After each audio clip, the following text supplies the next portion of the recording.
अहमदाबाद में हुए प्लेन हादसे को लेकर के इस वक्त की बड़ी अपडेट सामने आ रही है। आपको बता दें कि Ahmedabad Air India plane crash मामले की जांच अब एटीएस कर रही है। एटीएस यानी कि एंटी टेररिज्म स्क्वाड। अब जिस तरीके से एटीएस की एंट्री इस पूरे केस में हुई है तो कई तरीके की अटकलें लगनी शुरू हो चुकी है। लोगों का यह कहना है कि कहीं इस प्लेन हादसे के पीछे कोई आतंकी कनेक्शन तो नहीं है, जिसकी वजह से इस केस को अब एटीएस को सौंप दिया गया है। आपको बता दें कि इस मामले में क्रैश साइट से डीवीआर मिला है, जिसे एटीएस ने अपने कब्जे में ले लिया है। बता दें कि विमान हादसे वाली जगह से न सिर्फ डीवीआर यानी कि डिजिटल वीडियो रिकॉर्डर बरामद हुआ है, बल्कि ब्लैक बॉक्स भी बरामद हो गया है। अब जिस तरीके से एटीएस ने इसे अपने कब्जे में ले लिया है और इसको लेकर के अब कहा जा रहा है कि जल्दी जो क्रैश के राज हैं वो खुलेंगे और असल सच्चाई लोगों के सामने आएगी कि आखिर अहमदाबाद में 12 जून को ये बड़ा प्लेन हादसा हुआ तो हुआ कैसे और इसके पीछे आखिर कनेक्शन क्या है। क्या आतंकी कनेक्शन है, क्या ह्यूमन एरर है, या फिर फ्लाइट की कोई ऐसी टेक्निकल प्रॉब्लम थी जिसकी वजह से यह बड़ा हादसा हुआ है। आपको बता दें कि एटीएस जो है वो इस विमान हादसे की जांच कर रही है। ऐसे में आपको बता दें कि अभी खबर सामने आई थी जहां पर एयर इंडिया के ही एक और फ्लाइट को बम से उड़ाने की धमकी दी गई है। जी हां, आपको बता दें कि ये जो खबर है वो थाईलैंड से सामने आई है, जहां से दिल्ली से थाईलैंड जा रही एयर इंडिया के एक विमान को बम से उड़ाने की धमकी दी गई, जिसके बाद इस फ्लाइट को इमरजेंसी लैंडिंग थाईलैंड में कराई गई। हालांकि किसी के हताहत होने की खबर नहीं है, किसी को नुकसान पहुंचने की खबर नहीं है, लेकिन बार बार एयर इंडिया के विमान को इस तरीके से टारगेट किया जाना एक बड़ा सवाल लोगों के जहन में उठा रहा है। पहले अहमदाबाद में एयर इंडिया का ही विमान जो है 171 वो बड़े हादसे का शिकार होता है और अब एयर इंडिया के ही एक प्लेन को बम से उड़ाने की धमकी दी जाती है। यह अपने आप में एक बड़ी और अहम खबर है। आपको बता दें कि जहां से ये जो डीवीआर है वो बरामद हुआ है, इसको लेकर के एटीएस के एक अधिकारी ने बताया कि ये एक डीवीआर है जिसे हमने मलबे से बरामद किया है। अब यहाँ पर फोरेंसिक एक्सपर्ट की टीम जल्द आएगी ताकि और भी मामले की जांच की जा सके। सुनिए क्या कुछ एटीएस के अधिकारी ने कहा। सर ये क्या है हाथ में? ये डीवीआर है। डीवीआर अंदर का मैक्स का नहीं, वो देखना पड़ेगा कौन सा है। मलबे में से निकला है। मलबे में से निकला है। सर और क्या क्या निकला है? सामान है वो क्या है? डीवीआर है। ये डीवीआर है। मलबे में से निकला है। नहीं, वो मलबे में से निकला है। प्लीज प्लीज काम नहीं है। मेरा काम नहीं है, ये दूसरा काम जो सर अभी आप लोग फिर से जाएंगे नहीं, एफएसएल की आएगी। आप लोग ने अंदर क्या क्या किया सर? एनएसजी की टीम ने क्या नहीं, मैं एनएसजी से नहीं हूँ। Police, Gujarat police. नहीं, मैं एटीएस से हूँ। एटीएस से? यस।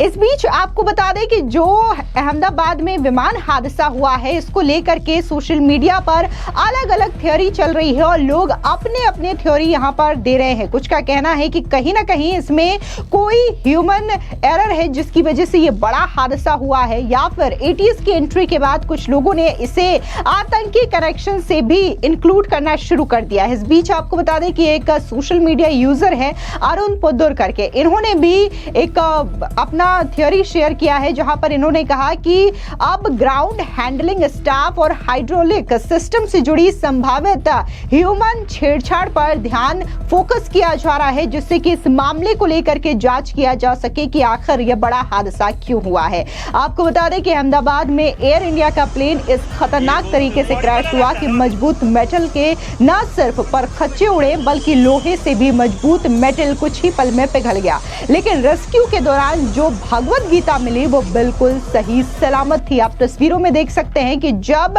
इसे हादसे वाली जगह से रिकवर किया गया तो भगवत गीता पूरी तरीके से सुरक्षित है और यहाँ पर जिन्होंने रिकवर किया है ये एक एक पन्ना भगवत गीता का पलट करके दिखा रहे हैं और इसमें देखा जा सकता है कि भगवत गीता का एक भी पन्ना किसी भी तरीके के नुकसान का शिकार नहीं हुआ है, जो कि अपने आप में एक अलग चमत्कार को दर्शाता है कि आखिर हिंदू धर्म का यह पवित्र किताब भगवत गीता कितना सुरक्षित है। हालांकि इस हादसे में जिस तरीके से भयावह त्रासदी हुई है उसकी तस्वीरें देखने के बाद काफी ज्यादा रोंगटे खड़े हो जाते हैं, लेकिन जिस तरीके से हिंदू धर्म की यह पवित्र किताब लोगों के सामने आई है तो इसमें भगवान को लेकर के लोगों की भक्ति और भी ज्यादा बढ़ जाती है। आपको बता दें कि इस बीच आकाश वर्षल नाम के एक शख्स सोशल मीडिया पर काफी ज्यादा वायरल हो रहे हैं, जिन्होंने यह दावा किया था कि कैसे वो इसी प्लेन में सवार थे हादसे के चंद घंटे पहले। दरअसल आपको बता दें कि आकाश वर्ष जिन्होंने कल एक वायरल ट्वीट में यह दावा किया था कि उन्होंने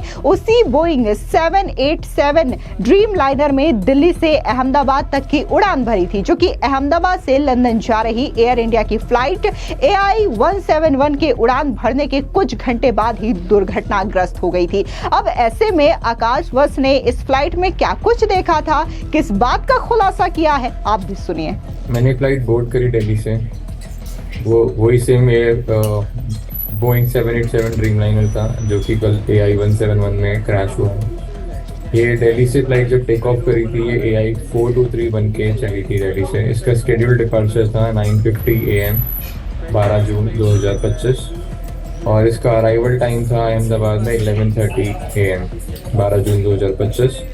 हमारा फ्लाइट जो AI 423 था दिल्ली से अहमदाबाद के लिए टेक ऑफ हुई है 10:07 पे एग्जैक्ट टेक ऑफ और 10:13-14 पे ये लैंड हुआ है। मैंने इसका वीडियो शेयर किया है, उसमें एग्जैक्ट टाइमिंग है क्योंकि मैं this is what I do, मैं टेक ऑफ लैंडिंग के टाइम वीडियो बनाता हूँ, सो उसमें सारा कैप्चर हुआ है।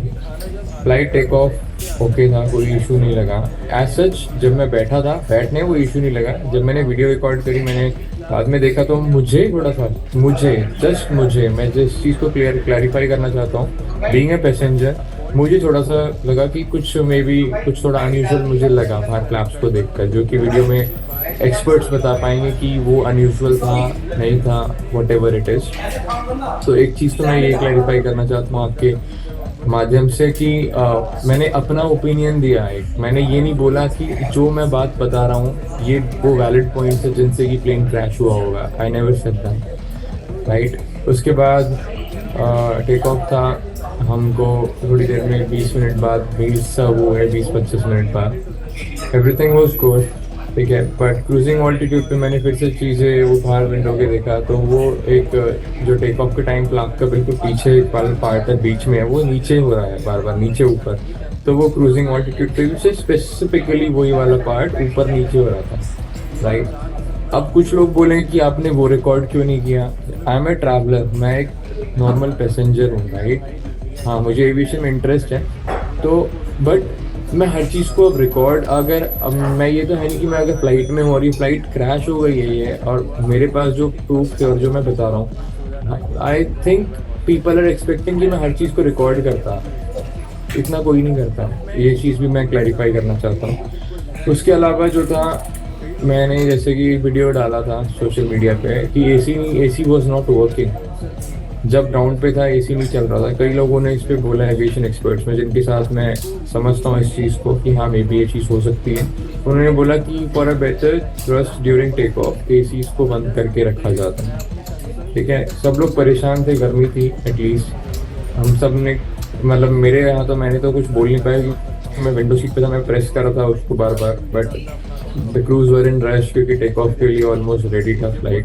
पहले तो मैं बैठा रहा, मेरे को लगा हो जाएगा। टैक्सी के बाद, टैक्सी नहीं, जब पुशबैक हुआ तो फ्लाइट एक जगह पे खड़ी थी 10-15 मिनट के आसपास। तो उस टाइम वो था। और टेक ऑफ के बाद जो था, टेक ऑफ के बाद मैंने विंडो सीट से मिडिल सीट पे स्वैप कर लिया अपने फादर के साथ। हाँ, उसके बाद AC का कंप्रेसर चलना स्टार्ट हुआ, लेकिन ऑन ऑफ करके ही था वो, ये नहीं कि एक कांस्टेंट टेम्परेचर। इट वाज कभी मतलब ठंडा है, ठीक सा कर रहा है, कभी फिर वही सी गर्मी वाली फील आ रही है। मतलब जितनी भी एक नॉर्मल फ्लाइट होती है, ये भी नॉर्मल फ्लाइट ही थी वैसे तो, बट जो भी एक यूजुअल होता है टेम्परेचर और ये सब, वैसा नहीं था। जो भी पहले उस फ्लाइट में और भी लोग थे, मैं रिक्वेस्ट करता हूँ कि उन लोगों से भी कनेक्ट किया जाए, क्योंकि जब हम अहमदाबाद लैंड किए थे और जो उनकी बस से हम अराइवल हॉल पे जा रहे थे, तो उसमें भी लोगों ने एंटर करने के बाद ये बोला था कि प्लेन से ठंडा AC तो बस का AC है, राइट। इसके अलावा मैंने जो अपना फीडबैक दिया सोशल मीडिया पे, वो मेरा फीडबैक था। It has nothing to do with the crash. मैंने ऐसा कहीं पे मेंशन नहीं किया। मैंने ये मेंशन ज़रूर किया था कि कुछ चीज़ें मुझे गड़बड़ लगी थी। बट एक बात बताइए कि हर बंदा दुनिया में है, सबके लिए हर चीज़ का अलग पर्सपेक्टिव है, और कुछ लोग बोल रहे कि आप पहले करते ट्वीट इसको, मैं एग्री करता हूँ अब, लेकिन मैं किसी मीटिंग से गया था अहमदाबाद में राइट, और मेरा चेक इन लगेज भी नहीं था। मैं एयरपोर्ट से निकलते ही डायरेक्ट गाड़ी में बैठा हूँ, गाड़ी में बैठते ही मेरी मीटिंग स्टार्ट हो गई है, क्योंकि मेरे को शाम को ही, कल रात को ही वापस एयर इंडिया की फ्लाइट से दिल्ली आना था। मेरे पास टाइम बिल्कुल बहुत टाइट शेड्यूल था मेरा। मेरे को नहीं पता था ना ये प्लेन क्रैश होने वाला है, किसी को भी नहीं पता था प्लेन क्रैश होने वाला है राइट। मैं अगर ऐसा कुछ होता मैं इमीडिएटली डाल देता। मैं गाड़ी में बस बैठा, just took me 5 minutes 10 minutes to exit the airport. मैं गाड़ी में बैठा, मेरी मीटिंग वहीं से स्टार्ट हो गई थी। एंड मेरे को अहमदाबाद से 120 किलोमीटर दूर जाना था, फिर आना भी था, रूट पे ट्रैफिक भी होता है। So if people are expecting कि मेरे को पहले करना चाहिए था, आई नो करना चाहिए था, बट ऐसा कोई मतलब है नहीं। आप पर्सनली भी प्रॉब्लम हो सकती है किसी बंदे की, या पर्सनली भी कुछ रीज़न हो सकते हैं बंदे के किसी के, कि मैं गाड़ी में बैठा, मेरी मीटिंग स्टार्ट थी, मेरे फ़ोन की बैटरी कम थी, मैंने फ़ोन को चार्जिंग पे लगाया गाड़ी में ही, और उस टाइम थ्रू आउट मैंने मीटिंग करी, ये सोच के जैसे मीटिंग ओवर होगी मैं करूँगा। एंड टू बी ऑनेस्ट मेरा मीटिंग उस टाइम बस थोड़ा सा गाड़ी में ये था कि चलो अब रेस्टोरेंट चल रहे हैं, वी हैव लंच टुगेदर, तो मैंने कहा चलो ठीक है मैं एक बार ट्वीट कर देता हूँ यार ये वाला इशू ना। मैंने जैसे ही मैंने ट्विटर खोलने से पहले अपना इंस्टाग्राम देखा तो किसी ने मुझे ऑलरेडी DM कर रखा था। फिर मैंने गूगल किया, आई गॉट स्केयर्ड कि यार ये तो वही प्लेन था जिससे हम आए हैं। आपको बता दें कि गुजरात के अहमदाबाद में गुरुवार को जो भयानक दर्दनाक हादसा हुआ उसने देश के हर शख्स को गमगीन कर दिया है। एयर इंडिया का Dreamliner plane Ahmedabad airport से उड़ान भरने के चंद मिनट बाद ही बेहद खतरनाक ढंग से क्रैश हो गया। इस घातक प्लेन क्रैश में अभी तक 265 लोगों की मौत की पुष्टि हो चुकी है। जिस बिल्डिंग से प्लेन क्रैश हुआ उसमें मेडिकल कॉलेज के स्टूडेंट खाना खा रहे थे, वो भी हादसे का शिकार हो गए। प्लेन हादसे का मंजर इतना खौफनाक है कि जिसने भी इसे देखा उसका कलेजा मुंह को आ गया है। लोगों के शव कई हिस्सों में बिखरे हुए थे। लोगों के शव इतनी बुरी तरीके से जले हैं कि उनकी पहचान तक नहीं हो पा रही है, और इसीलिए DNA जांच का सहारा लिया जा रहा है। प्लेन में कुल 242 लोग सवार थे, जिसमें 230 पैसेंजर्स, 10 क्रू मेंबर और 2 अनुभवी पायलट सवार थे। प्लेन में सवार बस एक ही यात्री चमत्कारिक ढंग से बच निकला है, जिसका अब हॉस्पिटल में इलाज चल रहा है। और जब आज प्रधानमंत्री नरेंद्र मोदी भी ग्राउंड जीरो पर पहुंचे थे, यानी कि हादसे वाली जगह पर पहुंचे थे, तो उन्होंने भी इस इंसान से मुलाकात की है। फिलहाल इस पूरी खबर पर आपकी क्या राय है, कमेंट सेक्शन में जरूर बताएं। धन्यवाद।